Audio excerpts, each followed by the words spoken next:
तो देखो बच्चों, आज हम स्टार्ट करेंगे एक नया यूनिट। और ये यूनिट है हमारी क्या, परमाणु संरचना, एटॉमिक स्ट्रक्चर। तो इस यूनिट में हम परमाणु की संरचना से जुड़े एक एक छोटे से छोटे पॉइंट को अच्छी तरह से डिस्कस करेंगे। ठीक है, तो फिर स्टार्ट करते हैं। और सबसे पहला जो हमारा टॉपिक है परमाणु संरचना का, और ये है परमाणु के रचक कण, फंडामेंटल पार्टिकल्स ऑफ एटम। तो देखो बच्चों, परमाणु के रचक कण मीन्स परमाणु के ऐसे कण जो परमाणु की संरचना बनाते हैं, मीन्स जिससे परमाणु बना हुआ है। तो ऐसे कणों को ही बोला गया है परमाणु के रचक कण। मुख्य रूप से देखा जाए तो परमाणु में तीन रचक कण दिखाई देते हैं। एक तो है इलेक्ट्रॉन, दूसरा है प्रोटॉन और तीसरा है न्यूट्रॉन। समझ गए ना कि परमाणु के जो मुख्य रचक कण हैं वो तीन हैं। कौन कौन से हैं? Electron, proton and neutron. तो इन्हीं को पहले हम आज अच्छी तरह से डिस्कस करेंगे। इनकी खोज से रिलेटेड जो भी एक्सपेरिमेंट किए गए, फिर इनके चार्ज, इनके द्रव्यमान, इनके विशिष्ट आवेश, इनके बारे में ही हम यहाँ डिस्कस करेंगे। सबसे पहले हम लेंगे इलेक्ट्रॉन। तो देखो बच्चों, ये परमाणु का प्रथम रचक कण है जिसकी खोज की थी जे थॉमसन ने 1897 में, और इसको खोजा गया था कैथोड किरण विश्लेषण। समझ गए ना कि इलेक्ट्रॉन परमाणु का प्रथम रचक कण है जिसकी खोज की थॉमसन ने 1897 में, और इसको कैथोड किरण विश्लेषण में खोजा गया था। यही मैंने लिखा है कि यह परमाणु का प्रथम रचक कण है। इसे जे थॉमसन ने 1897 में खोजा और यह कैथोड किरण विश्लेषण में खोजा गया था। अब थोड़ा सा हम कैथोड किरण विश्लेषण के बारे में समझ लें। तो देखो बच्चों, कैथोड किरण विश्लेषण में एक इस तरह की ट्यूब होती है, कांच की नली होती है जिसे बोलते हैं विसर्जन नलिका। इस विसर्जन नलिका में जो गैस भरी है उसे बहुत ही निम्न दाब पर रखा जाता है। ठीक है, ऐसा इसलिए रखा जाता है क्योंकि अगर गैस होगी ज्यादा दाब पर तो वो विद्युत का प्रवाह बंद कर देगी, इलेक्ट्रॉन का प्रवाह बंद कर देगी। तो कैथोड किरण विश्लेषण में जो विसर्जन नलिका ली गई उसमें अति निम्न दाब पर अति उच्च विभव प्रवाहित किया गया, लगभग 10,000 वोल्ट। समझ गए ना, बहुत ही उच्च विभव यहाँ पर भेजा गया। इसमें दो इलेक्ट्रोड्स लगे हुए हैं। एक इलेक्ट्रोड है कैथोड जो कि निगेटिव चार्ज का है, और दूसरा है एनोड जो कि पॉजिटिव चार्ज का है। दोनों के बीच में बहुत ही उच्च विभव लगभग 10,000 वोल्ट का लगाया जाता है, और जहां एनोड लगा है उसके पीछे एक जिंक सल्फाइड का पर्दा लगा दिया गया, क्योंकि इसकी विशेषता है कि जब इसमें कोई कण टकराते हैं तो इसमें चिंगारियां उठने लगती हैं, चमक उठती है। तो यही लिखा है कि कैथोड किरण विश्लेषण प्रयोग में एक विसर्जन नलिका में अति निम्न दाब और उच्च विभव प्रवाहित करने पर अदृश्य किरण कैथोड से एनोड की ओर प्रवाहित होती है। ये दिखाई नहीं देती, लेकिन इनकी उपस्थिति जो है जिंक सल्फाइड पर्दे पर प्राप्त होती है, क्योंकि जब ये कोई कण आके इस पर्दे से टकराते हैं तो एक प्रकार की स्फुरदीप्ति उत्पन्न हो जाती है। समझ गए ना। कुल मिला के हमें इतना ही थोड़ा सा याद रखना है कि जो कैथोड किरण विश्लेषण है इसमें इतने हजार का लगभग 10,000 वोल्ट का विभव रखा गया। ऐसे में कुछ किरणें जो हैं कैथोड से निकली और कहाँ की तरफ प्रवाहित होती हैं, एनोड। इसलिए इन किरणों को बोला गया है कैथोड किरण। इनकी उपस्थिति का जो एहसास है, आभास है, वो जिंक सल्फाइड पर्दे पर किया जाता है। अब देखो, कैथोड किरण में जो क्वेश्चन बनता है कि कैथोड किरण की उत्पत्ति कहाँ से होती है और जो इनका गुण है, कैरेक्टरिस्टिक्स है, लक्षण है, वो किस पे निर्भर करता है। तो देखो, जब इतना उच्च विभव लगाते हैं ना विसर्जन नलिका में, तो कैथोड से इलेक्ट्रॉन निकलने लगते हैं, और ये इलेक्ट्रॉन जब तेजी से दौड़ते हैं, अब चूंकि यहाँ पर इलेक्ट्रॉन पर नेगेटिव चार्ज है तो ये कैथोड से कहाँ दौड़ लगाते हैं, एनोड की तरफ, क्योंकि वहां पर पॉजिटिव चार्ज है। तो यही लिखा है कि उच्च विभव की उपस्थिति में कैथोड से इलेक्ट्रॉन उत्सर्जित होते हैं जो एनोड की ओर गति करते हैं। इन इलेक्ट्रॉनों द्वारा गैस अणुओं का भी आयनन हो जाता है जिससे निकले इलेक्ट्रॉन भी कैथोड किरण की पुंज बनाते हैं। मतलब यहाँ पर जो एटम इस तरह से कोई गैसीय परमाणु भरा हुआ है, ठीक है, तो वो इलेक्ट्रॉन निकाल देता है इस तरह से। जैसे ही उनसे इलेक्ट्रॉन टकराते हैं जो कि कैथोड किरण से निकल रहे होते हैं, कैथोड से निकल रहे होते हैं, मींस कैथोड किरणें जो होती हैं वो इस ट्यूब में, इस विसर्जन नलिका में भरी हुई गैस का भी आयनन कर देती है। तो उनसे जो इलेक्ट्रॉन निकले प्लस कैथोड से जो इलेक्ट्रॉन निकले, ये सारे इलेक्ट्रॉन मिलकर एक पुंज बनाते हैं, बीम बनाते हैं, और यही पुंज या बीम कैथोड से एनोड की तरफ चलती है और इस तरह से इन्हीं से निर्मित होती है कैथोड किरणें। कैथोड किरणें अब चूंकि कैथोड से एनोड की तरफ आ रही हैं तो इनकी उपस्थिति को पता लगाने के लिए एक जिंक सल्फाइड का पर्दा लगाया जाता है। तो यहाँ पर तेजी से एक प्रकार का सेंटिलेशन होता है, स्फुरण होता है, मींस चमक उत्पन्न होती है जो ये बताती है कि कोई ना कोई कण कैथोड से कहाँ आ रहा है, एनोड। तो यही लिखा है कि उच्च विभव की उपस्थिति में कैथोड से इलेक्ट्रॉन उत्सर्जित होते हैं जो एनोड की ओर गति करते हैं। इन इलेक्ट्रॉन द्वारा गैस अणुओं का भी आयनन हो जाता है जिससे इलेक्ट्रॉन भी कैथोड किरण की पुंज बनाते हैं। इस तरह कैथोड किरणें इलेक्ट्रॉन की पुंज होती हैं, इसलिए इनका विशिष्ट आवेश कैथोड तथा भरी हुई गैस की प्रकृति पर निर्भर नहीं करता क्योंकि इलेक्ट्रॉन एक यूनिफाइड कण है। मतलब समझ गए कि जो कैथोड किरणें हैं इनका जो विशिष्ट आवेश है या इनकी जो गुण है या लक्षण है वो इस पर निर्भर नहीं करते कि जो विसर्जन नलिका ली गई है उसमें कैथोड किस धातु का बना है या विसर्जन नलिका में कौन सी गैस भरी गई है। क्यों? क्योंकि कैथोड किरणें टोटली इलेक्ट्रॉन की पुंज है और इलेक्ट्रॉन चाहे किसी भी मेटल से निकले, किसी भी गैस परमाणु से निकले, वो अलग अलग नहीं होगा क्योंकि इलेक्ट्रॉन एक यूनिफाइड कण है। हर एक तत्व का इलेक्ट्रॉन गुणों में समान है। मींस सोडियम का जो इलेक्ट्रॉन का गुण है वही मेटल गोल्ड के इलेक्ट्रॉन का भी गुण है, तो वही ऑक्सीजन का भी इलेक्ट्रॉन का गुण है। तो इस तरह से आपको ध्यान रखना है कि कैथोड किरणें कैथोड से निकलने वाले इलेक्ट्रॉन और कैथोड नली में भरे हुए गैस के आयनन की पुंज है और इलेक्ट्रॉन हर एक तत्व का गुणों में समान है, यूनिफाइड होता है इलेक्ट्रॉन। इसलिए इसका नेचर ना तो कैथोड नली में लगे मतलब डिस्चार्ज विसर्जन नलिका में लगे कैथोड ट्यूब पर निर्भर करता है और ना ही गैस के नेचर। यहाँ तक बात अच्छी तरह से क्लियर है। यही यहाँ डायग्राम में मैंने समझाया है कि ये है कैथोड। ये क्या है बच्चों? कैथोड। ठीक है, कैथोड में इतना हाई पोटेंशियल लिया गया विभव, तो यहां से इलेक्ट्रॉन निकले। अब ये इलेक्ट्रॉन जो है ये है गैस परमाणु, ठीक है, तो गैस परमाणु से टकरा गए तो इनसे भी क्या निकल गए? इलेक्ट्रॉन, और ये बदल गए धनायन में। किस में बदल गए बच्चों? धनायन में। तो ये इलेक्ट्रॉन प्लस परमाणु से निकले हुए जो ये इलेक्ट्रॉन है, यही पुंज जो है इलेक्ट्रॉन की, यही है कैथोड किरणें जो कि कैथोड से एनोड की तरफ चलते नजर आ रहे हैं। तो इस तरह से ये है कैथोड किरणों की उत्पत्ति। अब देखो कैथोड किरणों के क्या लक्षण है, ठीक है, तो इन लक्षण से भी क्वेश्चंस बनते हैं, इन्हें अच्छी तरह समझें। पहली बात तो है कि कैथोड किरणें कैथोड से एनोड की ओर गति करती है। समझ गए ना, इसलिए इनका नाम पड़ा है कैथोड किरणें। समझ गए बच्चों कि जो कैथोड किरणें हैं वो एनोड से कैथोड से एनोड की ओर गति करती है। दूसरा है कैथोड किरणें सरल रेखा में गमन करती।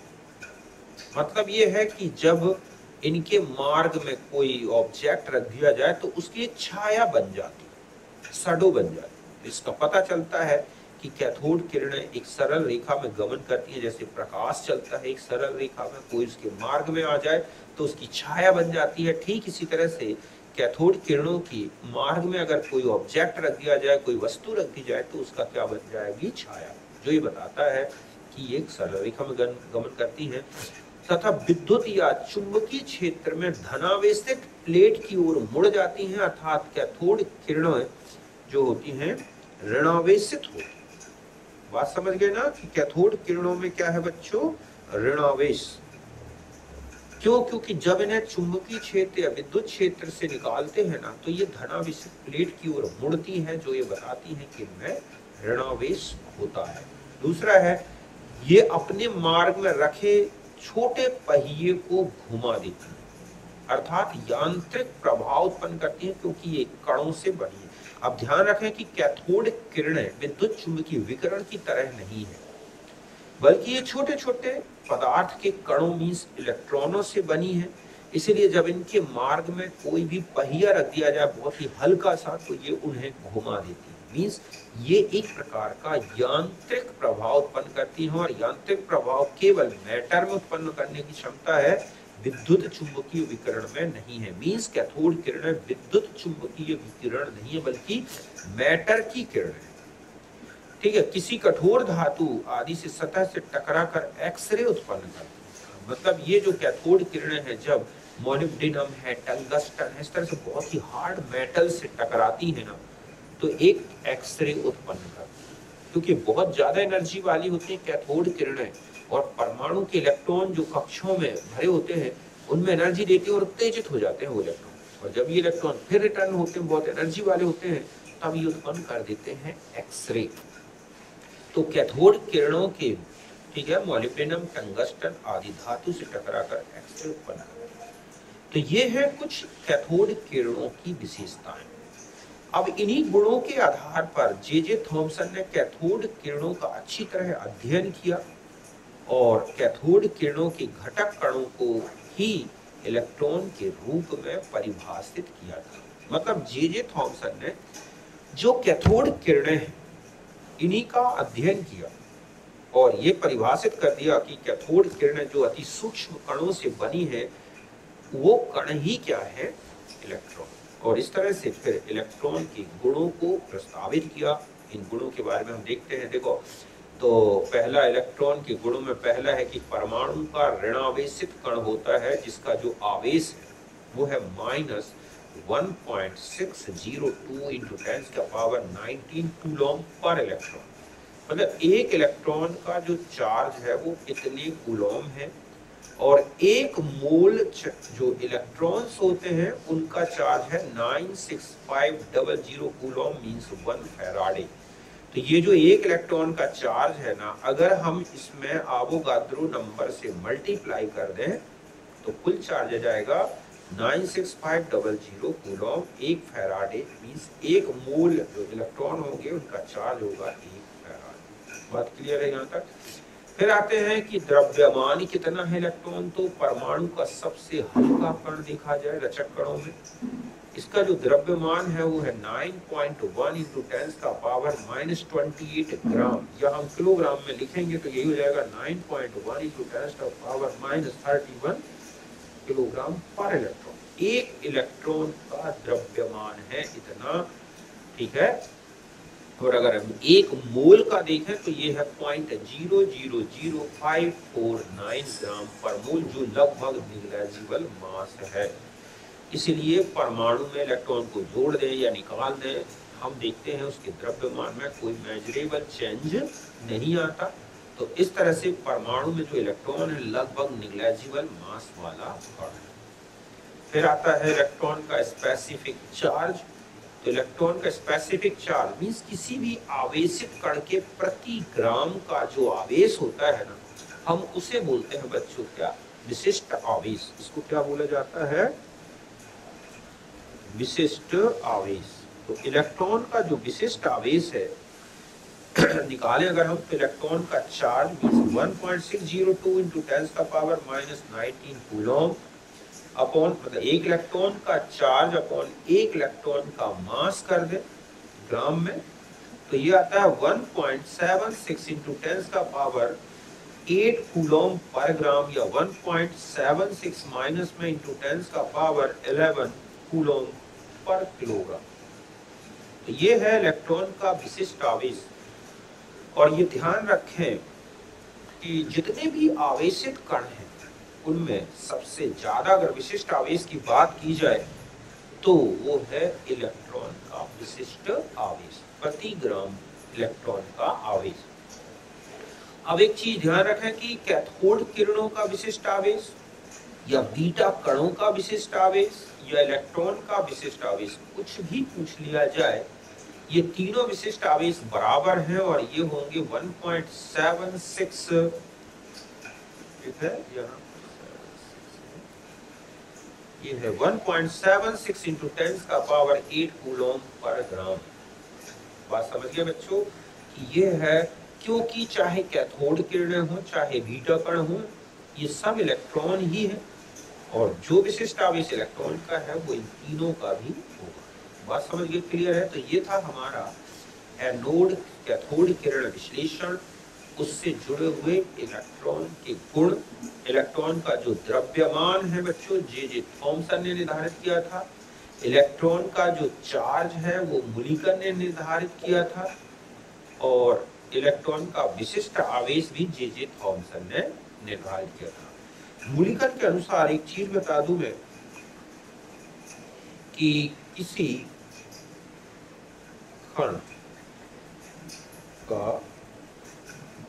कुल आवेश जो होता है Q, वो इक्वल है N इंटू E। मतलब ये है एक पूर्णांक संख्या और ये है एक इलेक्ट्रॉन का आवेश। तो इसने ये कहा है कि किसी भी चार्ज, कोई भी आवेशित वस्तु है, ठीक है, तो उसका जो कुल आवेश होगा आवेशित वस्तु का, वो एक इलेक्ट्रॉन के आवेश का पूर्णांक गुणक होगा। ये ध्यान रखना। मीन्स हमें किसी कण का कुल आवेश पता हो कूलम में, तो हम एक इलेक्ट्रॉन के कूलम में आवेश लें और उसे डिवाइड करते हैं तो हमें पता चल जाएगा कि उस कण में कितने इलेक्ट्रॉन हैं। क्योंकि कोई भी कण है तो उसमें जो आवेश है या तो एक इलेक्ट्रॉन के कारण है या दो इलेक्ट्रॉन के कारण है। तो इसमें न्यूमेरिकल जो होता है ना कि आपको किसी कण का कुल आवेश कूलम में दे रखा हो और पूछ लिया जाए कि कितने इलेक्ट्रॉन हो, तो आप इस पूरे आवेश को एक इलेक्ट्रॉन के आवेश मतलब कूलम के जो आवेश है उससे विभाजित कर दें तो आपको पता चल जाएगा कि उस आवेशित वस्तु में कितना इलेक्ट्रॉन है। ठीक है, तो ये इम्पोर्टेंट है। फिर हम आ जाते हैं, फिर होता है एनोड किरण विश्लेषण। तो देखो बच्चों, जब कैथोड किरण बनती है तो अभी आपने पढ़ा कि जो विसर्जन नलिका है उसमें गैस के परमाणु भरे होते हैं, ठीक है, और जब कैथोड किरणें उनसे टकराती हैं तो उनसे इलेक्ट्रॉन निकल गए। तो गोल्डस्टीन ने सोचा कि अगर गैस परमाणु से इलेक्ट्रॉन निकल गए होंगे तो उनका धनावेशित भाग भी तो बचा होगा ना, ठीक है, क्योंकि परमाणु तो उदासीन होता है, परमाणु में जितने इलेक्ट्रॉन उतने प्रोटॉन। तो इसका मतलब है कि जब परमाणु से इलेक्ट्रॉन निकला होगा तो एक धनावेशित भाग भी तो बचा होगा। तो उसी धनावेशित भाग का अध्ययन किया था किसने? गोल्डस्टीन ने। और इसी को बोला गया एनोड किरण विश्लेषण। मतलब कैथोड किरणों के निर्माण के बाद विसर्जन नलिका में शेष बचे धनायन का अध्ययन किसने किया था? गोल्डस्टीन ने। और इन्होंने छिद्रमय कैथोड का प्रयोग करके एनोड से कैथोड की तरफ चलने वाले कणों का अध्ययन करके एनोड किरणों की क्या कर दी थी बच्चों? खोज कर दी। मतलब यहाँ पर एनोड किरणें या इन्हीं को बोलते हैं कैनोल, ठीक है, कैनोल रेज।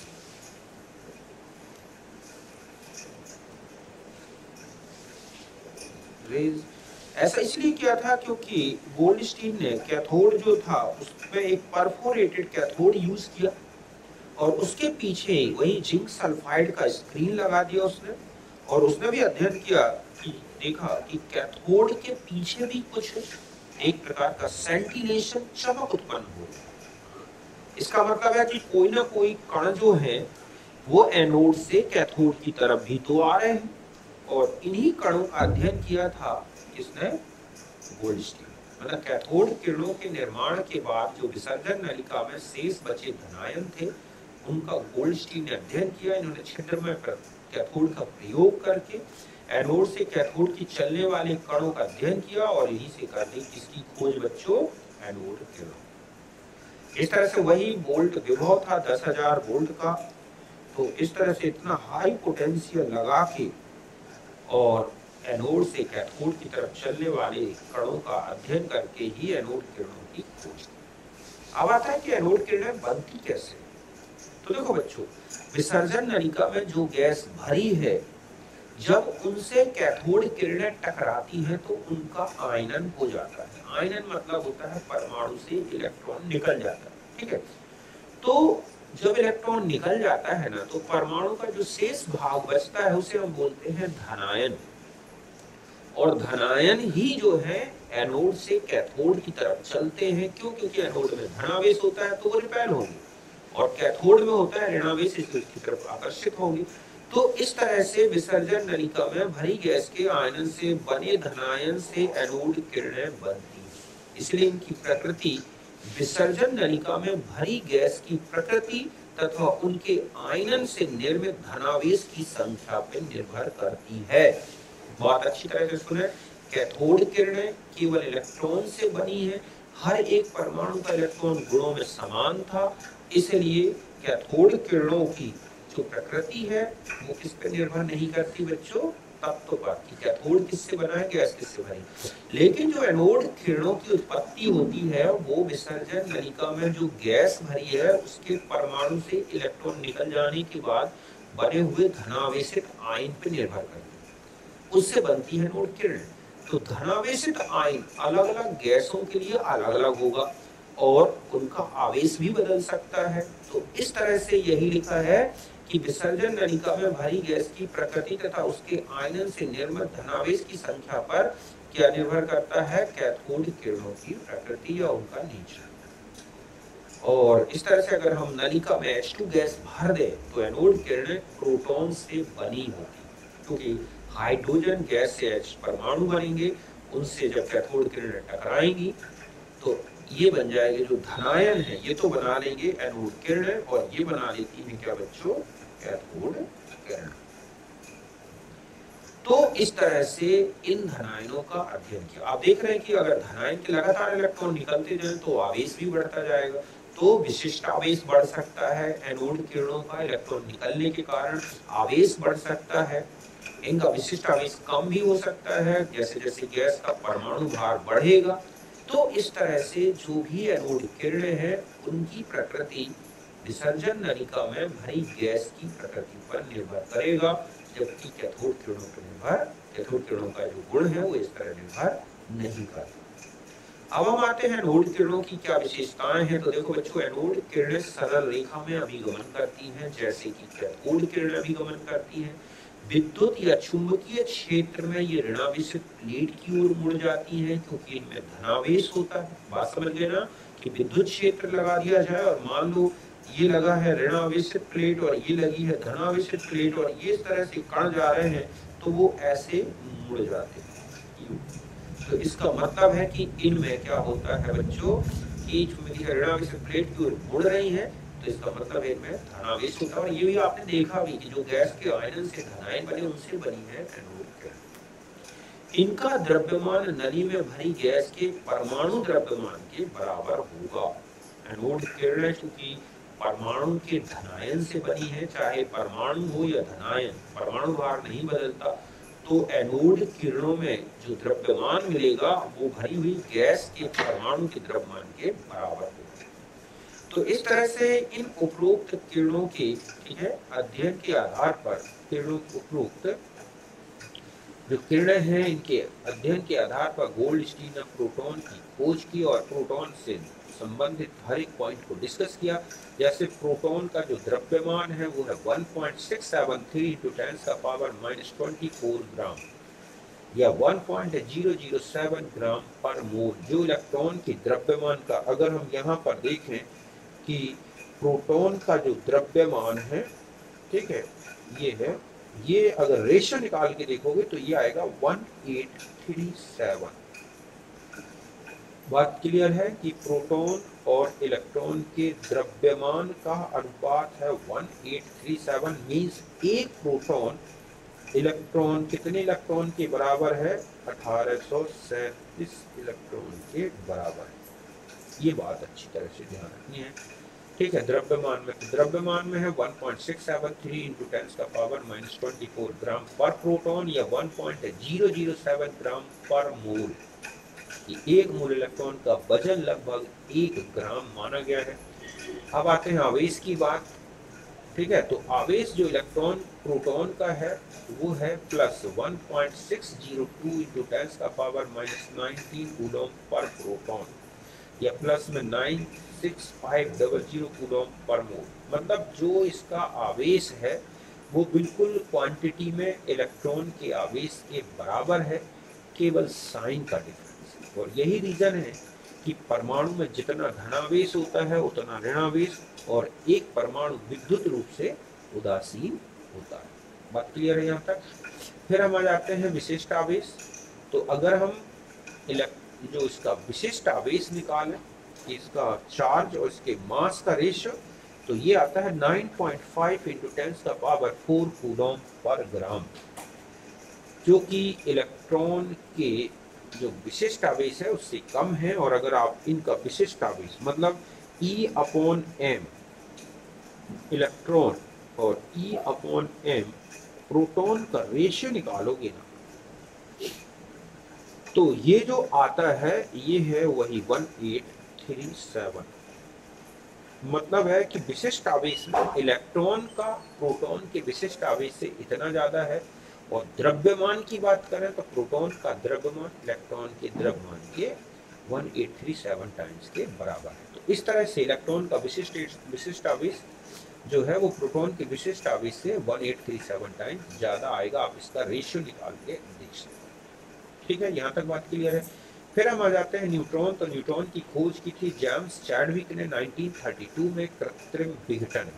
मतलब इसकी खोज वैसे डायरेक्ट नहीं कर रहा था, बल्कि कृत्रिम विघटन कर रहा था, जिसमें एक तत्व को दूसरे तत्व में बदला जाता है। ये एक कृत्रिम विधि है। तो वो एक एक्सपेरिमेंट है, इसका प्रयोग था 4 बेरिलियम 9। ये बेरिलियम का परमाणु था, इस पे अल्फा कणों की बमबारी की उसने, तो देखा कि कार्बन बना और एक उदासीन कण भी बना, और इसी उदासीन कण का नाम इसने दे दिया न्यूट्रॉन। न्यूट्रल से बना है उदासीन कण। तो इस तरह से जेम्स चैडविक ने न्यूट्रॉन की डिस्कवरी अपने किसमें की थी? ये है कृत्रिम विघटन। अब यह बात बता दूं कि जो न्यूट्रॉन है उसका आवेश और विशिष्ट आवेश दोनों जीरो है। द्रव्यमान की बात करें तो ये है 1.675 इंटू 10⁻24 ग्राम पर न्यूट्रॉन, जो कि प्रोटॉन के द्रव्यमान से थोड़ा सा ज्यादा है। और इसको लिखेंगे 1.008 ग्राम पर मोल। मतलब इस तरह से न्यूट्रॉन और प्रोटॉन के मास लगभग एक यूनिट माने गए हैं, एक ग्राम। फिर आता है कि जो न्यूट्रॉन है वो परमाणु का सबसे भारी और अस्थायी रचक कण है। इसका जो विघटन है निम्न प्रकार से होता है 0n1 proton plus beta plus neutrino, इस तरह से बदल जाता है। तो बीटा एक इलेक्ट्रॉन कण है, ये प्रोटॉन। तो इलेक्ट्रॉन और प्रोटॉन जुड़े होने के कारण ही दोनों मिलकर उदासीन कण न्यूट्रॉन बना लेते हैं। इस तरह से सबसे अस्थायी है, विघटन हो जाता है। और ये बता दूं कि प्रोटॉन और जो न्यूक्लियस है उसमें जो भरे हुए प्रोटॉन्स हैं उनमें धनावेश है, और बहुत छोटे से फर्मी एरिया में भरे होते हैं प्रोटॉन, तो उनका रिपल्सन बहुत ज्यादा है। तो उस रिपल्सन को कम करने के लिए ही नाभिक में न्यूट्रॉन्स पाए जाते हैं। और जितना भारी नाभिक होगा आप देखोगे उतने ज्यादा न्यूट्रॉन्स होते हैं, ताकि उनमें रिपल्सन कम रहे और नाभिक स्थायी बना रहे। तो इस तरह से आपको न्यूट्रॉन्स के पॉइंट जो मैंने आपको बताए ये याद रखने हैं। परमाणु में अन्य कण भी किरणें भी मिलती हैं। ठीक है, परमाणु से कुछ अन्य किरणें भी निकलती हैं। पहली है एक्सरे, आवेश रहित विद्युत चुंबकीय विकिरण है। आपने देखा था एक्सरे तब बनती है जब परमाणु में कैथोड किरणें टकराती हैं, और इस तरह से कैथोड किरणें ही किसमें कन्वर्ट हो जाती हैं? एक्स किरणों। ठीक इसी तरह से अल्फा किरणें भी होती हैं। अल्फा कण रेडियो एक्टिव तत्व हैं, उनके विघटन से बनती हैं, और ये द्विधनावेशित हीलियम कण होते हैं एक्चुअली। मतलब हीलियम जो परमाणु है, अगर उससे 2 इलेक्ट्रॉन निकाल दें तो वही बन जाता है अल्फा कण। तो जितने भी रेडियो एक्टिव तत्व हैं उनके विघटन से ये बनते हैं। बीटा कण ये भी परमाणु से निकलने वाले ही कण हैं, लेकिन ऋणावेशित कण हैं, बिल्कुल इलेक्ट्रॉन के आवेश के बराबर, द्रव्यमान के बराबर होते हैं, और ये परमाणु के नाभिक में जब न्यूट्रॉन प्रोटॉन में विघटित होता है तब निकलती है। एक होती है गामा किरणें जो आवेश रहित विद्युत चुंबकीय विकिरण है। ये परमाणु में जब अल्फा बीटा किरणें निकलती हैं तो उनके इलेक्ट्रॉन अस्थायी हो जाते हैं, उत्तेजित हो जाते हैं, और जब वो अपने इसमें लौटते हैं पूर्व अवस्था में तो वो ऊर्जा उत्सर्जित करते हैं, उन्हीं से बनती है गामा किरणें। ये कण नहीं है बल्कि विद्युत चुंबकीय विकिरण होती है, आवेश रहित होती है, इनमें कोई आवेश नहीं होता। और अगर इनकी भेदन क्षमता पूछ ले तीनों किरणों की या चारों किरणों की, तो ध्यान रखें कि सबसे ज्यादा जो भेदन क्षमता है वो है बीटा या गामा किरणों की। ठीक है, यहाँ पर आ जाएगा अल्फा बीटा इलेक्ट्रॉन, ठीक है, या बीटा, और इससे ज्यादा आ जाएगा किसका बच्चों, गामा किरण। तो ये है इनकी भेदन क्षमता, मतलब सबसे कम अल्फा, उससे ज्यादा प्रोटॉन, उससे ज्यादा इलेक्ट्रॉन या बीटा, दोनों बराबर हैं, और उससे ज्यादा गामा किरणों की भेदन क्षमता होती है। मीन्स ये किसी भी धातु प्लेट को आर पार निकल सकती है। और अगर इन सभी किरणों के विशिष्ट आवेश का ऑर्डर पूछ लिया जाए तो देखें कि इलेक्ट्रॉन, बीटा और कैथोड किरण तीनों एक ही प्रकार के कण हैं, और इसीलिए इनका विशिष्ट आवेश सब बराबर होगा और सबसे ज्यादा है। फिर उससे कम होता है प्रोटॉन का विशिष्ट आवेश, फिर उससे कम होता है अल्फा किरणों का, और सबसे कम है किसका बच्चों, जो है न्यूट्रॉन का। ये बता दूं कि E/m जो अल्फा है वो E/m प्रोटॉन बाय 2। बात क्लियर है कि प्रोटॉन के विशिष्ट आवेश का आधा होता है अल्फा किरणों का विशिष्ट आवेश। तो ये थे हमारे परमाणु के प्रमुख रचक कण और उनके आवेश, विशिष्ट आवेश, द्रव्यमान, उनकी खोज से संबंधित प्रयोग। तो एक बार आप इसको अच्छी तरह समझें, फिर हम आगे लेंगे जो अन्य कण हैं, या हम कहें परमाणुओं की प्रजातियों के बारे में डिस्कस करेंगे। यहाँ तक हमारा मैटर आज क्लियर हुआ, हम आगे नेक्स्ट वीडियो में डिस्कस करेंगे।